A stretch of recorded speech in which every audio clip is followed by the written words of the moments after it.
really matter because this is where it all goes down. These next 12 games are going to be absolutely electric, and I can't wait to get into it. That's right. We've got another duo here to talk about Epic Whale and Muzz. I mean, you kind of highlighted them at the start of the show there, Muzz being one of the first duos to kind of win in multiple regions, and Epic Whale, I mean, when we had NA West, when it was NA West and NA East, he just couldn't stop winning. He didn't know how to, like, stop winning. Yeah, it's funny because I was literally just talking about how duos will split up between qualifiers and semifinals, and I literally was referencing Muzz and Epic Whale right there. They actually had different duos getting into the qualifiers, and then once we hit the semifinals, because both of them did qualify, they were able to switch duos because there was a little caveat in the rules there, and obviously it worked out well in their favor, finally punching their ticket into the Global Championships. And beyond Epic Whale being, you know, the 5X, however many X's he has in his name, regardless of the back-to-back-to-back, regardless of the Gamers looking back all the way to the World Cup where he got 3rd place, he has been doing it for so long. And then of course Muzz, the powerhouse from OCE, now representing North America. This is definitely a duo to look out for. I love watching Muzz play. He's such an impressive player to watch. Some of the things that he can do, the mechanical ability of Muzz is second to none. And I was speaking to him the other day in the hotel. I was saying, you know, are you feeling confident? How's things with Epic Whale? He said, yeah, I'm absolutely confident in Epic Whale. It's all about me. Can I make sure that I'm going to play my best game? He's a little bit nervous that he might get awareness checked, but he said if I don't get awareness checked, if I'm playing my game to the level I know I can play it at, I think he's feeling like he's going to be successful, and there's no reason why not. I love that. Self-reflection, though. A lot of the times, these players will kind of look to outside sources as to what's going wrong. Oh, well, it was this duo that focused us. Oh, it was Greece over here. But players that can look inwardly and understand where they could have gone better, not necessarily what went wrong, but what they could have done differently, that's what makes or breaks these champions. Yeah, that's a mark of maturity, right? For someone like Muzz, again, like you said, to win multiple times, that's how he got that far, right? To be able to stop and go, okay, now what could have I done better? Because it's very easy to point fingers and go, yeah, well, my duo or this thing or this pod or POY or this thing got removed or whatever. But to stop and go, no, what can I do to really minimize that, like, almost RNG we experience? Yeah, and there is definitely a level of RNG. Obviously, the most notorious is where is that zone going to pull? And if we have some teams landing on the south and the zone pulls to the north, well, how are we going to be able to handle that? What rotations are we going to be prioritizing? What teams can we potentially face against?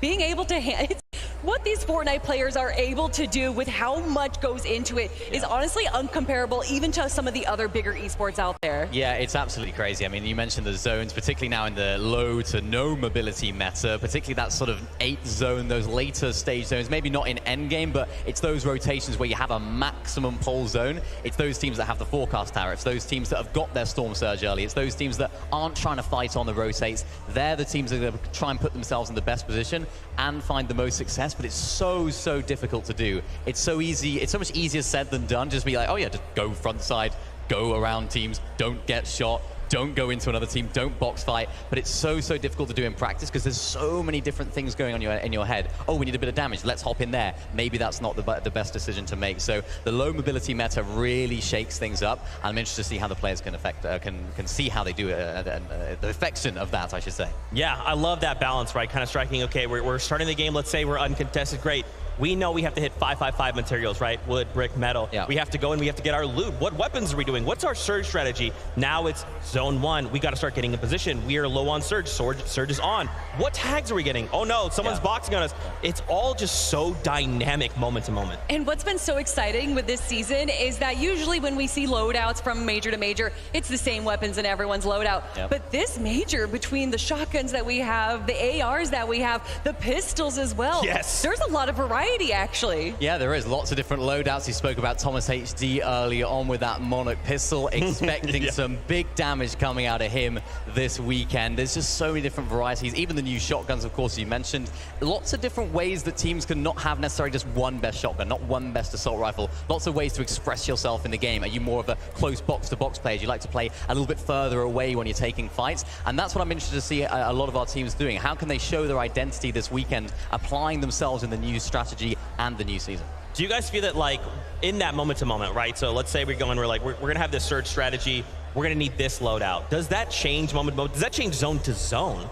Yes, 100%. Obviously, you need those long-range tags. You're going to go for the ARs.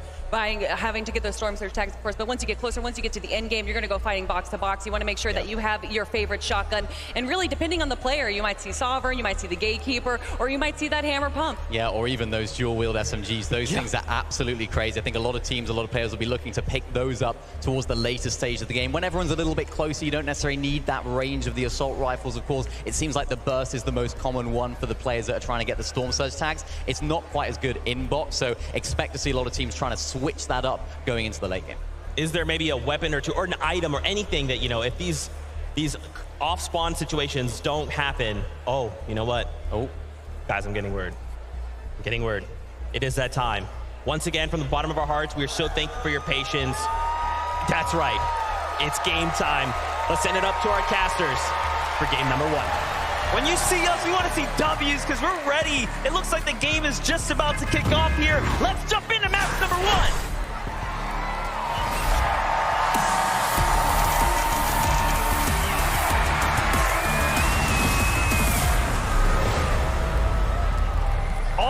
Fort Worth, here we have it. We are kicking things off here at the FNCS Global Championships. And of course, we know what is in store for us. Already getting a close-up pay-per-view of what's taking place here with Queasy and Thomas. And you have to keep in mind, Duke's Sphinx, not too far from this location here at Research Rock.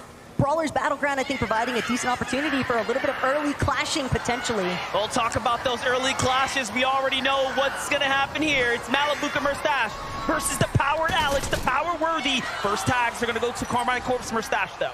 Yeah, that was a big shot implemented there by Murstache. It's going to provide a lot of pressure as well, just enough for him to be able to group with Malabuka. They've already found a Flowberry Fizz. They're getting the shield online. Worthy and Alex know that they've got to be fast on these Avengers chests. Yeah, and this is not the only contested team, right? There are going to be other fights happening here. Play close attention to what's going to go down, though. Power Alex and Worthy do have a little bit of a disadvantage here, playing the low ground as the standoff starts to develop. Meanwhile, a quad contested drop spot for Peterbot and Boyo, who have control of their side, where Trashy and Threat seem to be in a little bit of a head-to-head. Well, hold that thought, though, because for a moment it seemed as if we were going to, potentially be dealing with Kazi and Aspect here, but I don't see them anywhere in sight, NDF. I think right now, Swizzy, Yapko, they're just trying to do what they can to prevent themselves from being the victims of Trashy and Threats currently, but also keep in mind what Peterbot was saying earlier on. That bot is always going to be ours. Emma Frost's Medallion and that Mythic Striker Burst, that's everything that they're after, and he's already collected it. Wow, so Peterbot and Boyo already off to a great start here. Clearly, they have the advantage. Clearly, they even have the respect of the teams landing here not to step center foot into their location. It's only a matter of time, though. As soon as that reveal medallion actually procs, there's going to be 15 seconds that Swizzy, Yapko, Threats, Trashy, they're all going to be marked here at the raft. So escaping might not be the solution. They're going to have to fight their way out of this. We've seen the interviews. We've seen, Trashy and Threat's perspective on this. They already know that they're going to have a problem with Swizzy and Yapko, and that Peterbot and Boyo will just be waiting for their opportunity as the time continues to tick on. You can see they're doing just that, ready to possibly pounce here in the coming moments. But Vino and Clicks, y'all, are here, and they are indeed contested. The moment these names lit up on screen, you can just hear the crowd going crazy. I mean, a clear fan favorite for good reason. And I think the most incredible part about it is just listening to Clicks talk about the fact, hey, we just found out a couple days ago, yeah, we are going to be contested. But for Damo and Resigns, you have to also factor in, this is familiarity for them. Sandy Steps has been their home as well. Yeah, and this is a lot of respect coming from both sides. Clicks and Vino, of course, just feeling out the playing field right now, playing the outskirts, meaning that no team can, rotate from behind them, whereas Resigns and Damo are content with their side of the map. But Middle Eastern teams are on the set here. Haman and Cow Gamer now up against the likes of CZB and Nathan, who's underneath them. And CZB and Nathan, I think, definitely one of those teams that I think a lot of people would view as that potential underdog story. But the interesting aspect is knowing that they are going to be contested here at Grand Glacier. And what we're seeing a lot of right now, MDF players that are just having these small, mild interruptions to their traditional loop paths, and what kind of dominoes effect that might have after the fact. And also, just look at how many players are alive. This is about as intense as it can get when there's this much money on the line, when you have this much time, right, to wait, sit, contemplate your strategy. What are you going to do when the call comes? You have to answer it. Chapentini here pushing the pressure, pushing the conversation right now. Ager's not looking good for him. He's going to be the first to fall, and that's one NA team down. Bit of a tragic start there for Rise and Agers, but their downfall is Teeny and Chaps Uprising. Bound to be super happy with the elimination damage that they just secured there. Surge tags are always going to be so crucial. And in a lobby like this, MDF, we know that we have so many heavy power hitter teams. That's going to be insane to think about. You have to connect on every single shot. Well, here's someone who's going to do just that. Thomas HD doing an excellent job holding his high ground.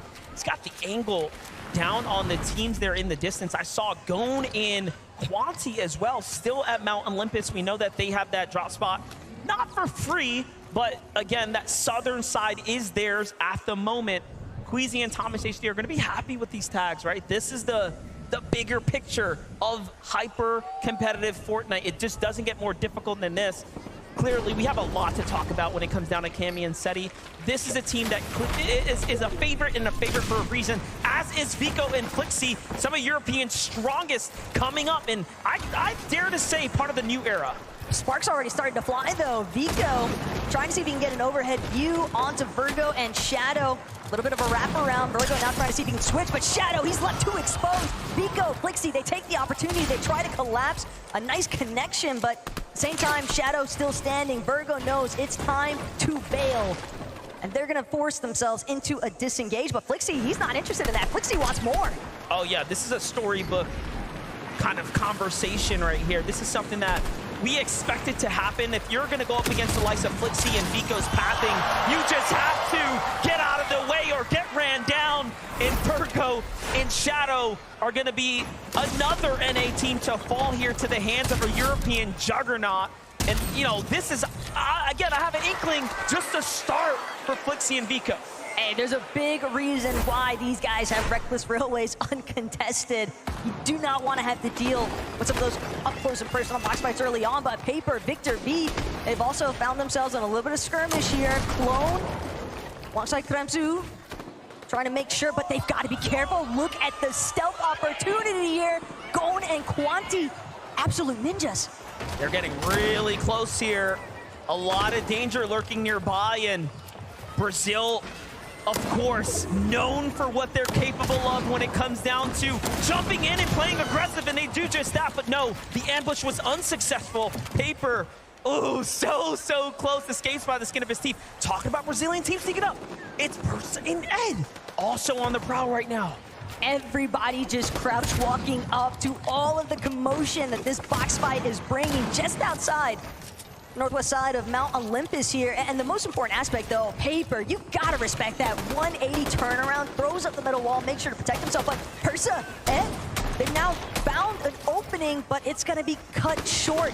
Victor V, Paper, all these teams starting to congest here, and a surge base on top to boot. Here's what I'm thinking. I'm thinking Persa and Ed are recognizing we have to get in a fight. Like, whether we want to or not, Storm Surge is going to become an issue. And if you're unfamiliar what that means, when there's a certain amount of players alive, the game is going to force you to fight other teams. Damage will start to rain in the visual of lightning bolts and take you out the game if you're not being active.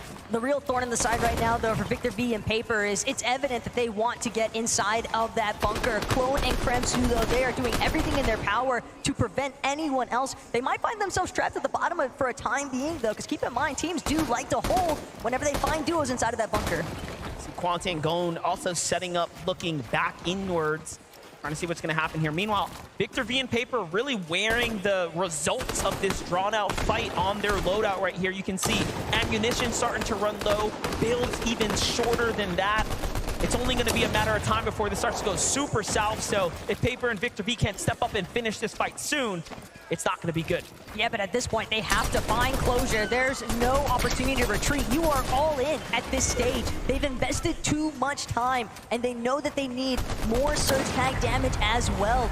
Clone Kremzu more than content to sit this one out, though, because the weapon bunker is sounding, and they're going to have the advantage once it opens.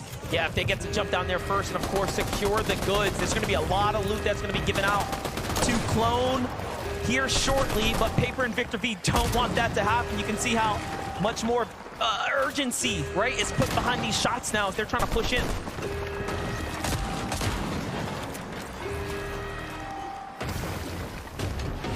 Clone, Kramsu, the opening has arrived here, but Victor V, Paper, they're still, I don't want to call it hesitant, but definitely wary of what awaits them when they try to catch Clone and Kremsu exiting that bunker. Malabuka Merstash, though, they've encountered some early difficulties here, it seems like, at Restored Reels. Last we checked in, they were getting a couple of decent tags onto Alex and Worthy, but now, knowing that Malabuka is in that solo position, it's gonna be tough to make his way towards a reboot ban with this much traffic around him. Yeah, undoubtedly. Look at Kanata and Cooper, though, on the move right now, trying to continue to find their way not only to the new zone, but play for this high ground, right? Looking for tags off in the distance, and very different strategy for Kanata and Cooper, where we see a lot of those other duos looking to get box-to-box fight, you know, very close quarter. They're keeping their distance almost exclusively now from other duos and other paths of duos. But I really love this positional check, though, from Kanata and Cooper, because they've taken over a hill just northwest of Restored Reels, and they know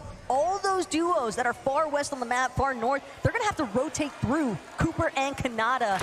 They're just, Kanata is notorious for setting up surge bases in positions where you have ample opportunity to deal some damage to other teams. Oh, look at this. This is the clash we all expected. Vino and Clix versus Oceania's Damo there, who just rotated by. They're going to be the first to get a couple of tags and start to get the lead here. You have to be really careful. Vino and Clix are going to recognize that if they stay in the storm, what's going to happen, those other teams are going to have strong positions to give them even more of a problem later. But it seems like they want to continue to press the action here. Kashoro, though, kind of could get caught in the mix here. Not sure if Clix and Veno have spotted him out just yet, but Kashoro, the moment that he tries to break through, that's when Clix sees small opportunity to try and pounce in here. But again, MDF, this is getting a little bit more drawn out than maybe what Clix and Veno were after. Yeah, because Andalix and Sato were still here. They thought it was just a solo, but now they walk into almost a spider's web here. Sato and Andalix do have heals as well, so they can kind of sustain themselves for quite some time, but I'm not sure how much Andalix has to work with. Meanwhile, the GOATs of the region, the Kings of EU, the most consistent duo in the world when it comes to LAN performances in the recent years, are here. Every view we pan over, it's like sharks in the water currently. The fact that Cammy and Seti have now decided to just stroll on over so casually, but they recognize there's no real openings for us to chase this one just yet. Let's prioritize our positioning instead, because they can always set up to intervene. Kashoro trying to do what he can to escape, but Veno's gonna shut that one down in no time. His first elimination goes to Clix. Vino's gonna be the first to claim it alongside Clix here for a big elimination, and that's gonna set themselves off in the right pace here. Still, pay attention on the other side. Kanata and Cooper, completely opposite situation now, as we talked about them keeping their distance. Visual and Braids are gonna step up to the plate. Let's see if they can hit this swing at bat, but nothing just yet. Something important to consider, though, Visuals and Braids, this is our duo that came in at the final hour. Just last night, they discovered that they were going to be participating on the global stage. What's their prep time look like in comparison to everyone else? But more importantly still, Braids, he's trying to make sure that he brings the fight to Cooper and Kanata. They're not willing to fold. A couple of armored walls already expended from both sides as well. Kanata's still able to find the shots that matter, though. And him and Cooper doing a decent job at just trying to forcibly create space. And this is not just any backup duo here. This is a team that is very much tenured and familiar with one another. They, in fact, have duoed with each other throughout the year. So again, not your regular backup team. This is a very, very scary team to be fighting right now, and a huge opportunity like this is not going to be taken for granted. And you can see the fact that they forced these great players to use their armored walls tells a lot. Let's jump in with Merstash and Malabuka here, though, as the Storm Surge is effectively active now. Great place to be rotating through here at the Grim Gate, but I'm not too sure, even after being picked up, if Merstash is going to have a chance to really get back into the swing of things, as the Rift Island's already gone up, and we already know who's playing for it. Peterbot and Pollo did not even wait a moment's notice. As soon as the Rift Island spawned in, these two were prepped and ready to go. Peterbot already taking advantage, putting some pressure onto teams that are just trying to rotate at the bottom of Rift Island. You know, teams like to try and utilize some of those rifts along the bottom, but again, when you have a team like Peterbot and Pollo, and they're not the only ones lurking either, Trashy and Threats as well, making their presence known. But keep in mind, Pollo, Peterbot, they've got that reveal medallion. Yeah, they're going to be able to scout them out in just a couple of moments here. So Trashy and Threats will have a big, big problem here. The hold up, King and Phaser talk about problems, are pushing down into the EU duo. Now, there's something that we know about King, is that he's not someone you want to face in a box fight. What he's managed to do all throughout this week is instill fear into every duo. He has challenged players in the practice rooms back to back and has been the most successful. But the way that you're mentioning that, it's all about the solos, and this is a duos game here, MDF. King trying to see if he can get a little bit of revenge damage onto Reason or Badil, but currently, Germans, they're the ones holding height, and King, he's gonna have to start burning through some of these small shield potions, and the real issue is once those shields crack, Badil, Reason, more than close enough to hear it, but they also need the damage, so the key is inevitable. Yeah, both sides are extremely aware that this is a fight for Surge right now, and should King's team get a tag, the Surge is gonna flip. They are the team quite literally above them, and it doesn't really get much closer than this, and this is the most opportunistic time for King to take down a duo here. But Reason, there it is. Opportunities start to shift here. Reason and Badil now, pressure starts to loom on them. Craziest part to think about too is that they've still got to watch their backs, because Rift Island just lurking in the distance, slightly higher elevation than themselves. Peterbot, Pollo, they were definitely trying to see if they could track down anybody for some additional tags, knocks, elims, ideally, but one of these teams has got to get a go on here, MDF. They can't afford to just sit idle. It's either fight or get eliminated. Here it comes. I'm seeing two shots coming from both sides. Reason goes for it first. Vadiel on the other side doing an excellent job, but a trade comes out. King's weak, and he's going to be the first to fall. Reason and Vadiel come out on top, and even then, it's just enough to stay alive for now.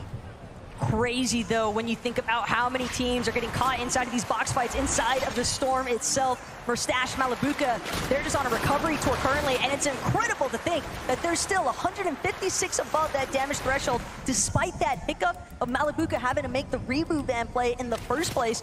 Wax and Ping, though, they seem like they're primed and interested, potentially, but instead it's just going to be heading to the top of Rift Island. Malabuka might get faced, though. He wants more damage. Little does he know, though, there is Trashy and Threats up here. Next set right now, still lurking nearby. I'm very curious as to why they haven't gone yet. And we might just find out here soon if they end up opening the box and taking fire. But no, Malabuka takes flight first. And he's going to get pretty far off. Will it be enough, no Taco? way. It's not looking like the math is going to math here, as Malabuka is going to be the first to fall. He tries to get as far as possible. Merstash will have to land on him and save him now.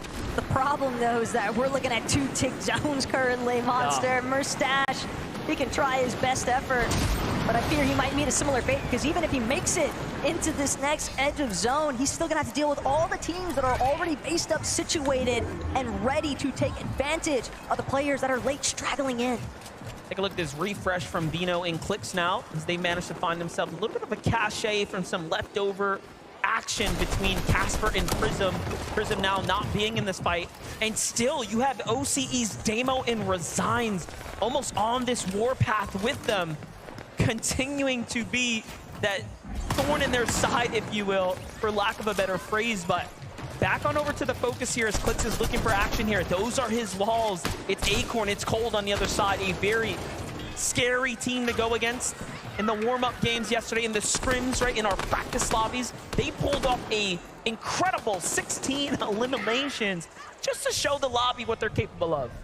The real issue is just knowing that for Clix and Veno, Clix, he just needs some fight feels.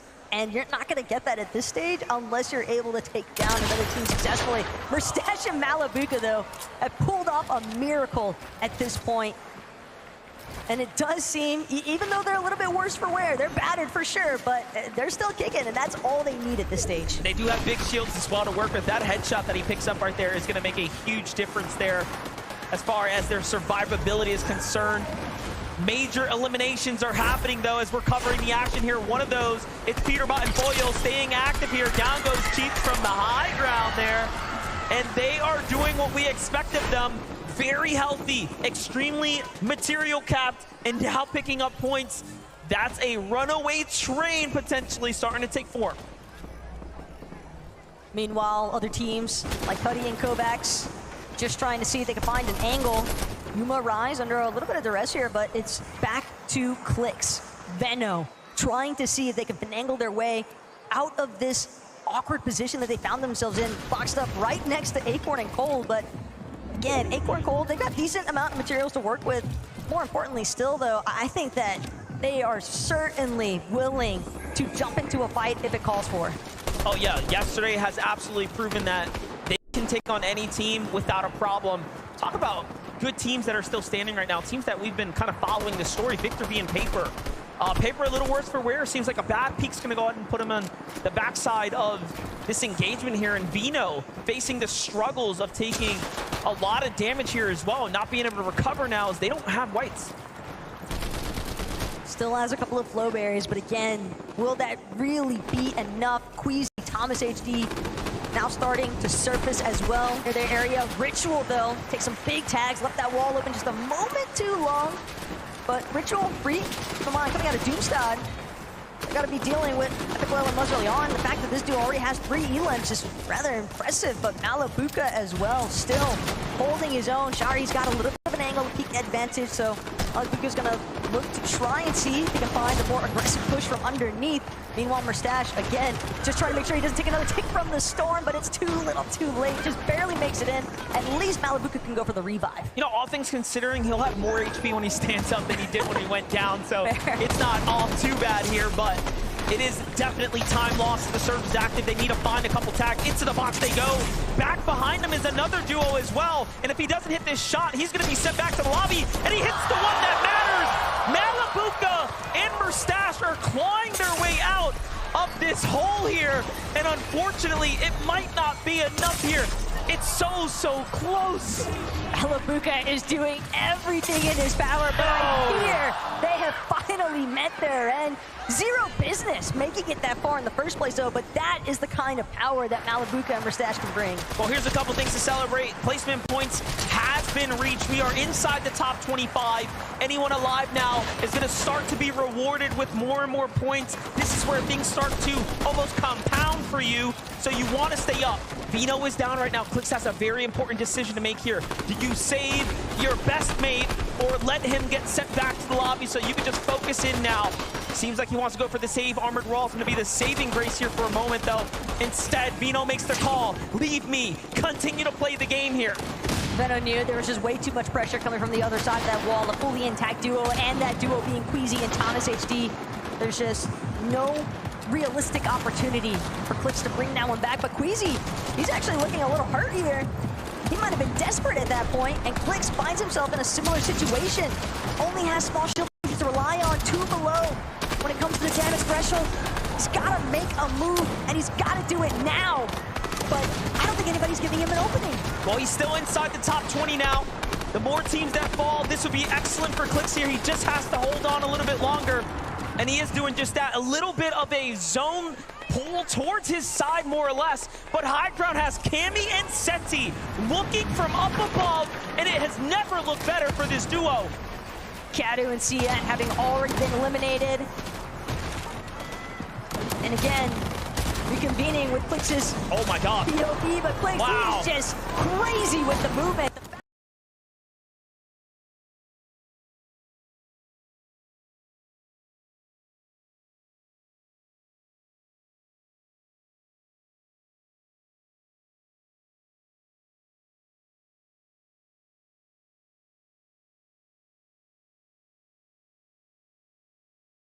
stance, but of course it had to be Peterbot. But take a look at the high ground. Chapentini. And they're looking for even more still. 5 eliminations already built up here, Monster. And they've got a really strong grasp on this high ground. What an incredible view for Chapentini. This is coming off the mountain here. Seti seems to have lost his teammate now. Has to do this on his own here. But still, anything can happen. But Muz and Epic Whale inside the box, inside the lane. He's throwing armored walls down. That's going to buy him a little bit of time. Excellent plays here from Seti. No time to play with this Storm, though. He just cannot afford it. Seti's doing everything he can to try and scale his way up this mountain face, but things are just going to get all the more vicious the higher he climbs, the more pressure he might encounter. Muz is going to find himself into a sticky situation. Peterbot goes huge there, though, off of Seti. 8 eliminations now for Peterbot and Boyo here. Peterbot still going, nearly finding another one there. Just moments away now from a top 5 here. Can he do it as a solo? He's getting spotted out, though. Armor wall comes down. Another weak player in front of him. Oh, he didn't get that. Never counted out. It was so close. But now the focus comes into who will win game 1. We have just 4 teams remaining. Make that 5. Acorn and Cole find another. Duke simply too sabotage, losing his duo Sphinx there to Peterbot, but Acorn and Cole, the fact that they are still intact, 5 armored walls as well to work with here for Acorn. Chapentini, though, they're trying to see if they can look for an opportunity to collapse. Vico, Flixie off in the distance as well. The mid-ground starting to really pile up here. Well, look at this. High ground starting to run out of material. Vico and Flixie, this is the pick for me. The team that I knew, you leave them uncontested. They're just going to put in dangerous work here on the field, and it is starting to shape up. Acorn and Cold and a saving grace on the low ground, on the outskirts, putting pressure onto Japan's best. Rise and Yuma, who also has 7 eliminations. Yuma sends up against Acorn, finds a beautiful tag there. Loses his teammate, though, finds another exchange. It's back and forth here. Anything can still happen. All these teams scurrying in the low ground, though, they're sabotaging each other. Acorn's gonna go down. Yuma's still standing tall, but now Chapentini from the high ground, they're just gonna collapse, and that is just another elimination to add to the count. Vico, Flixie versus Chapentini. It's a battle of Europe. A battle for the ages indeed here. 5 eliminations still for Teeny and Chap. Things are starting to rack up. Teeny, the first to go down. Chap's also weak. They jump in. They close the game. And game number 1, the victory royale will go to Chap and Teeny. Could it be more deserved? The way that they held down that high ground, MDF, you could tell that they were aiming exclusively for the victory royale at this stage. But granted, you have to keep in mind, there's somebody on the ground that can help out even more so. Dallas, would you please give it up for your Game 1 winners? Chapentini, do you want to step up for me here, fellas? So everyone can see your glorious faces. Let's kick things off here. What a great start. I mean, you guys, obviously, Game 1, a lot of pressure, bit of waiting around the beginning, but in front of these fans. To walk us through the end game, how did things pan out for you guys? Good. We're the best players, so it's easy. Best players, easy. I mean, I love the confidence there. For you as well there, I mean, your teammate here, you guys worked to get Vico and Flixie in the last seconds there. You had the high ground. Is that what really counted there? Of course, we're only playing for height, and that's how you win games. That's it. Coming into this competition, obviously a lot of expectations, things that might happen. Did things pan out in that first game as you thought they might, or was it very different? It was different. We took forecast, and then we just played out. Those forecast towers are playing very pivotal in this as well. How important are those in the rest of this competition with 11 games left to go? The most important thing, if you get that, you win the game. It's easy. Would you please give it up one more time for your Game 1 winners, Chapentini, everyone! Oh, things have started beautifully here. There is loads more coming your way here, courtesy of the FNCS Global Championships 2024. A short break from us here on the broadcast, but do not go anywhere. Stay exactly where you are. There's loads more coming your way very, very soon.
Igual amigos, esto puede ser un problema muy grande y algo muy bueno. Ahora tienen que hacer otro.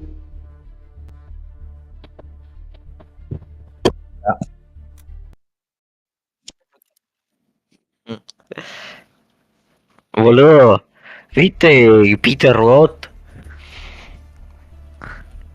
Hizo 70 puntos. Hizo 70 puntos jugando solo.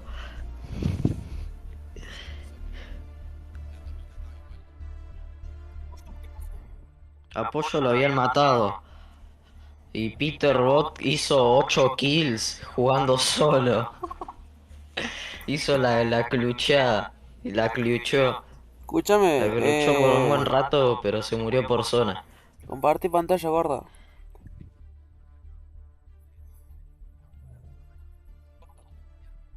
¿Eh? Compartí pantalla. ¿Para qué? Ya, viendo por... No, ¿Y para qué va a ser? ¿Para ver la estoy viendo FNCS? a Gorilón. No, yo me voy, chao, de Gorilón, amigo, pero ponete a Ve, ver boludo, yo estoy viendo a Gorilón. Creo que empieza. Igual me quedé con ganas de ver qué hizo Alex y Borti, amigo. Qué asco, amigo, le fue mal aquí, boludo. No, todavía no. No, están haciendo un análisis, Están haciendo un análisis de mundo, sí. Igual amigo, a estos chabones le cortaban toda la ruta. A estos chabones le cortaron toda la ruta, Ah, ya entendí la play, gordo, ¿la entendiste? Era Fear Party a... Era Fear Chat, ¿entendieron la play? Acá está la tabla, negro, sucio. ¿Qué O puesto sea, Mirá está? quién está top 4. Amigo, para mí Peter Roth la va a romper, boludo. Peter Roth. Tranquilos con Surs. Pero estos chavales Peter Roth quedó con 8 kills. Con 8 kills. Se la agarré gripeado, boludo. solamente tipo, Pico van y a repetir esta play Flixi. o tienen muchas armadas. Rice. ¿Viste Cami 7 lo que están jugando? Sí, Cami City está en top Sí, 8. amigo, literal, mirá. Clicks y Veno están top 16. Fue muy rápido. Teyun y Kadu están Ahí top está, Randy dijo 18. que hay varias plays, Claro, amigo. Seyun, Randy que dijo no que lo hay veía varias nunca, plays. que no lo veía Amigos, nunca a Seyun Randy yo. estaba más que invitado si quiere meterse en Badeal la y mesa, Reson top pero están- 26. calculen que ahora en Ritual la y pausa Rit hay una top pausa donde pueden agarrar 24. y- Merch y Balibuca top 21. Tienen opciones, ¿entienden? ¿Y Peter Roth? Canada Cooper top Ahora, 34. amigos, hay una pausa en el medio. ¿Cuánto? en la ¿34? Buga. donde pueden agarrar. Pero Peter, vos te dije, pelotudo, está acá, top 4 No, no, no, está. no, no, era Cooper y Canadá. Está en top 4, top 4 No, está. pero Canadá y Cooper. El día clave es mañana. Mañana amigo, hay que pensar muchas cosas porque mañana sí todo el mundo va a poder. Canada y Cooper están top 34, sí. Buga y Aviv están top 36. ¿Y King? Y bueno, Phaser y King están top 38. Ay, qué tan mal eso, culiado. Yo creo que la silla hoy no termina viva, gordo. Y bueno, La silla hoy no Liquid, termina viva. Liquid, Ed y Edu y Persa, que fueron los que le robaron, son los llorones de Brasil, están top 40. Eso, ¿por qué tipo en el bus se dieron Que le cuenta quitaron que- la FNCS a Randy Randy Legua. Legua. Los llorones de Brasil Acá son. está muy en- Los vio. Ah, no, está bien. Está bien. Che, esto es de GOAT, Eso es de Bow. ¿Cuánto falta para que inicie esta verga? Tipo, yo creo que. Se dan cuenta, amigo, que tiene que frenar. Si no, Rando y Legua estarían jugando acá al mundial si no fueran por esos llorones de mierda. Y eso que ellos no entraron al mundial. El tema es que el segundo puesto estaba chiteado. El segundo puesto. Y acá no tallaron una mierda. El segundo puesto de la FNCS, la última que hubo. Probablemente. Bueno, cuando ganó Rando y Legua, que después se la sacaron. ¿Qué tiene? Eso como era. El segundo puesto no clasificó porque estaba usando cheats. No sé, pero es ¿Quién re iba pajero tercero? para usar ¿Y cheats, acá qué boludo. hicieron? Porque me dijo Epi, Well y Mu jugaron muy bien. Sí. Ah, mirá, Epi, Well y Mu se Y tercero murieron iba para el que No, Randu. King King quedó Facer. cuarto. ¿Por qué? No, Porque sabían que iban a estar peleando. King quedó Epi, cuarto. Well y Mu Y aprovecharon la fe de King y Facer, se Randu movieron para ese quedó lado. casi a lo último. Y yo creo que King y Facer Quedó en los probablemente... puestos últimos. No, probablemente King y O Facer sea, no farmeaban no acá le para moverse sacaron a rápido. todos, le Entonces bajaron Facer y King los lo que iban a puntos hacer que era ir a hicieron. taguear y después venir No sé por y qué. farmear acá. Pero yo si No, hubiera no. sido Randu y Creo que sí, Legua creo los que iban a hacer demandaba eso, pero Fortnite. Epi, Well y Mu le farmearon No se todo. les iba a Lo iban escapar jugar tan al Lumpa fácil. también. Se movieron muy bien. Igual Epi, Well. King y Los Facer contenidos todavía estaban pueden, bien. igual. Sí, les queda todavía. No, y acá King tuvo que guiar, amigo. ¿Qué le vas a pelear a la gente que viene de un state?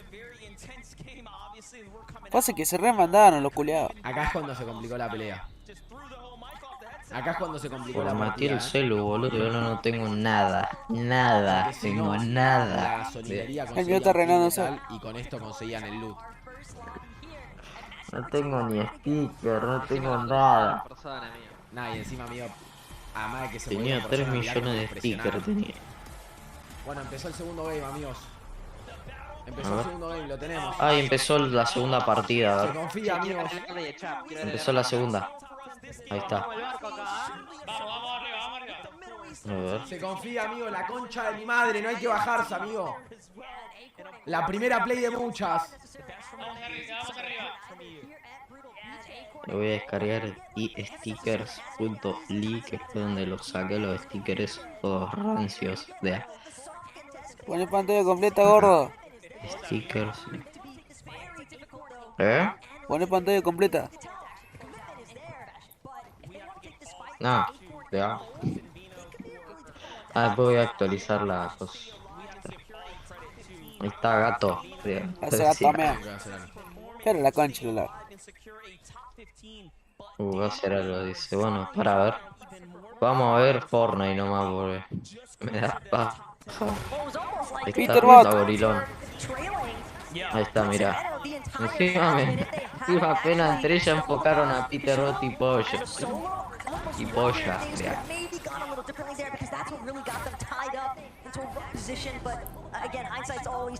Cae en el medallón, boludo, Peter Bot y Pollo. Se la re rifan, boludo. Vamos a ver cómo les va esta partida, boludo. Como hicieron la anterior partida. Amigo, ¿viste que estos dos ganaron, Chap y Tenny? Y no festejaron. Les chupó un huevo. Re frío los chabones. Les chupó un huevo, boludo. Mira, está ese Yun. Duro ese, boludo. Ya.